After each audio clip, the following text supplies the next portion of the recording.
एक इंसान जिसका नाम एलॉन मस्क है, उसने जाने कब यह सपना देखा कि क्या होगा अगर यह धरती एक दिन पूरी तरह से गर्म हो जाएगी, और क्या होगा जब इस धरती पर रहने की सारी परिस्थितियां खराब हो जाएंगी। सवाल के साथ ही साथ उसके सपने में जवाब भी था। उसने सोचा और ठान लिया कि वो इस दुनिया से अलग दूसरी दुनिया यानी कि पृथ्वी से अलग मंगल पर जीवन की परिस्थितियों को इंसान के रहने लायक बनाएगा। उसके इस सपने पर दुनिया तब से भरोसा करने लगी है जब से उसके मार्स पर कॉलोनी बनाने वाले प्रोजेक्ट में स्पेसएक्स के साथ ही नासा भी आ गई। नासा के नाम से ही विश्वास अपने आप लोगों के मन में पड़ जाता है। खैर, अभी तो तैयारी जारी है, लेकिन मस्क की माने तो 2050 तक वो मंगल पर करीब 1 मिलियन इंसानों के रहने लायक एक शहर बनाएंगे। तो आखिर कैसा होगा वो शहर, और कैसे लोग सरवाइव करेंगे मंगल पर, जहां जरूरी ऑक्सीजन से लेकर खाने पीने की चीजें भी मौजूद नहीं है। इन्हीं सारे सवालों के जवाब लेकर आए हैं आज हम आपके लिए, तो बने रहिए हमारे साथ वीडियो के अंत तक।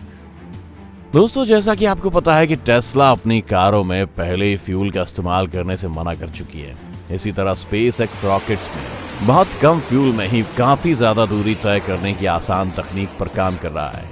चूंकि धरती से मंगल की दूरी ही 6 करोड़ 20 लाख किलोमीटर है, इसीलिए अगर इतने लोगों को मार्स तक ले जाना है तो स्पेसएक्स को कम फ्यूल वाली तकनीक पर ही काम करना होगा, वरना उनका सपना शायद साकार ना हो सके। स्पेसएक्स के हवाले से जो खबरें हैं उसके हिसाब से मंगल तक पहुंचने के लिए खास तरह की स्टारशिप का निर्माण कार्य जारी है, जिसे ज्यादातर टेस्ला में इस्तेमाल होने वाली बैटरी से ऑपरेट किया जाएगा, जिस वजह से फ्यूल कम लगेगा।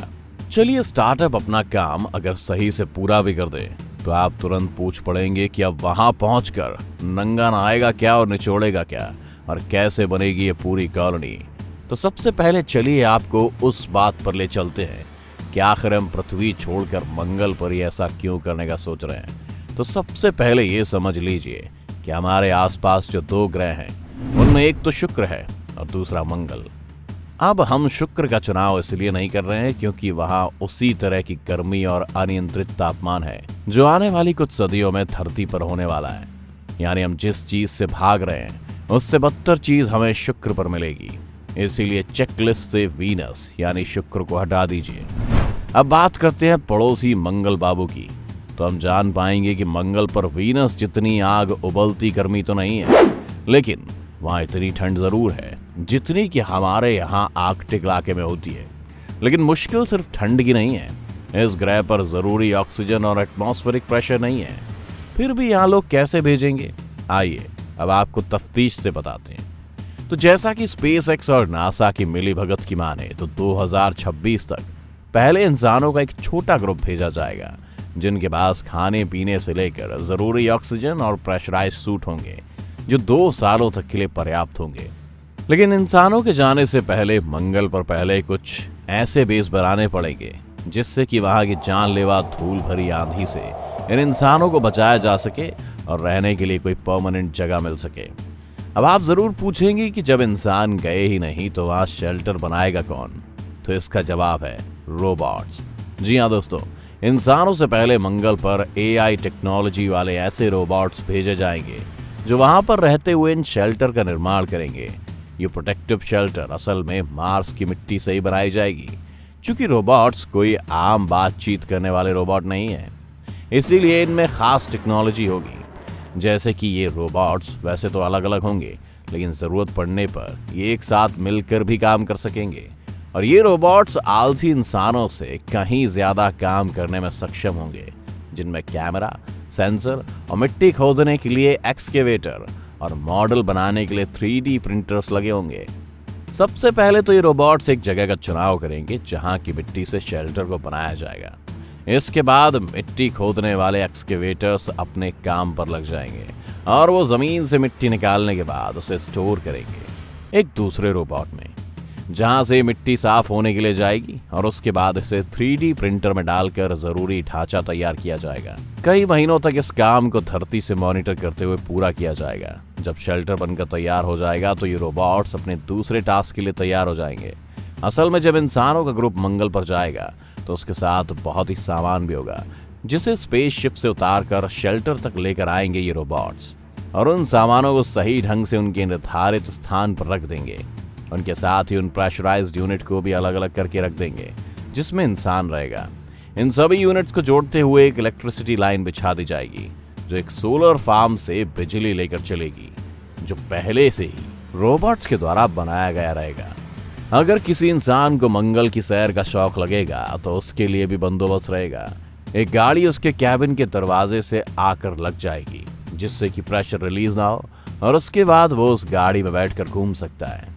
इसके बाद एक ग्रीन हाउस बनाने का काम शुरू होगा ताकि सब्जियां उगाई जा सके। रिसर्च की माने तो मंगल पर शुरुआत में आलू और बीन्स की सब्जी उगाई जा सकती है। इस ग्रीन हाउस का जो सबसे बड़ा इस्तेमाल है वो है ऑक्सीजन पैदा करने का। असल में होगा कुछ यूं कि जैसे जैसे ग्रीन हाउस में पौधे बड़े होंगे वैसे ही वो ऑक्सीजन रिलीज करेंगे, जिस वजह से जरूरी लेकिन अपर्याप्त ऑक्सीजन का उत्पादन होगा। लेकिन इस ऑक्सीजन से बहुत लाभ नहीं होंगे। कृत्रिम तरीके से ऑक्सीजन बनाने के प्लांट्स भी लगाने होंगे। ऑक्सीजन बनाने के लिए जो रिसर्च पहले की जा चुकी है वो मार्स रोवर मशीन से की गई थी, जो मंगल के वातावरण से CO2 लेकर उसमें हीट और जरूरी इलेक्ट्रिक करंट के जरिए ऑक्सीजन के दोनों एटम को अलग करके O2 बनाएगा।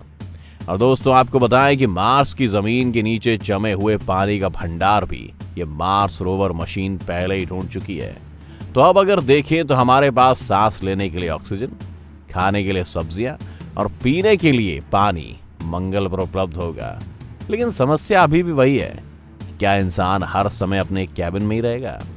क्या उसके कभी बाहर निकलने का कोई उपाय नहीं मिलेगा? तो शायद इसका एक ही उपाय संभव है और वो ये है कि किसी तरह से मार्स का वातावरण का तापमान बढ़ाया जा सके। इसके लिए एलोन मस्क की राय है कि मंगल पर एक साथ करीब 10,000 न्यूक्लियर मिसाइलें छोड़ दी जाएं, जिससे कि वहां का तापमान बढ़ जाएगा और मंगल पर भी धरती जैसा माहौल बन जाएगा। इसके बाद भी वहां इंसानी जीवन के लिए आसान संभावनाएं नजर आएंगी। आप भी अगर मार्स से जुड़े कुछ रोचक तथ्यों से वाकिफ हैं तो हमें कमेंट करके जरूर बताएं। अगर आज की वीडियो आपको पसंद आई हो तो इसे लाइक करने के साथ साथ अपने दोस्तों और रिश्तेदारों के साथ शेयर जरूर कर दें। अगर आप ये वीडियो YouTube पर देख रहे हैं तो चैनल को सब्सक्राइब करके बेल आइकन दबा दें। अगर आप Facebook पर ये वीडियो देख रहे हैं तो Facebook पेज को जल्दी से लाइक करें। फिलहाल के लिए इतना ही। अभी के लिए दीजिए हमें इजाजत। आपसे मुलाकात होगी अगली वीडियो में। शुक्रिया।